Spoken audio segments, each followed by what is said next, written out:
Hai, Assalamualaikum. Anda bersama saya Wanda Mirah dan mari kita lihat apakah berita menarik yang berlaku sepanjang tempoh 24 jam lepas dalam arena teknologi.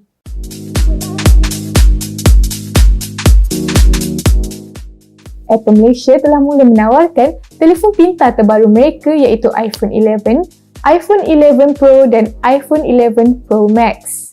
Bagi yang berminat, kesemua peranti boleh didapati melalui pengedar rasmi Apple, laman rasmi apple.com dan syarikat telekomunikasi tempatan.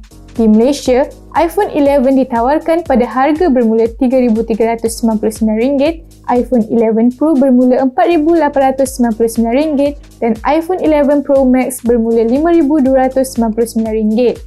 OnePlus pula secara rasminya melancarkan peranti OnePlus 7T. Ia hadir dengan skrin 6.55 inci Full AMOLED, dijana chip Snapdragon 855 Plus, memori 8GB RAM dan pilihan storan dalaman sehingga 256GB. Untuk rakaman gambar, ia menggunakan kamera utama gabungan 48, 12 dan 16 megapiksel dan kamera swafoto 16 megapiksel. Buat masa ini, tiada maklumat lanjut mengenai penawaran peranti untuk pasaran tempatan. Mengenai OnePlus lagi, jenama ini turut melancarkan televisyen pintar pertama iaitu OnePlus TV. Ia dilengkapi skrin 55 inci QLED, menyokong paparan pada resolusi sehingga 4K selain hadir dengan sistem operasi Android TV. Televisyen ini dijana chip MediaTek MT5887, 2.5GB RAM dan storan 8GB. Buat masa ini, televisyen ini hanya diumumkan untuk pasaran di India sahaja.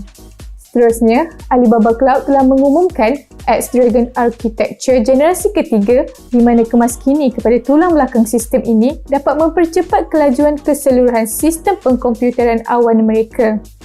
Ia turut hadir dengan kemaskini Elastic Cloud Services generasi ke-6 dan kemaskini ini akan hadir ke semua availability zones Alibaba Cloud seluruh dunia.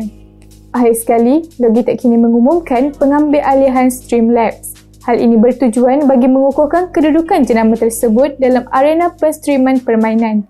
Walau bagaimanapun, perisian berkenaan dijangka akan terus ditawarkan seperti biasa.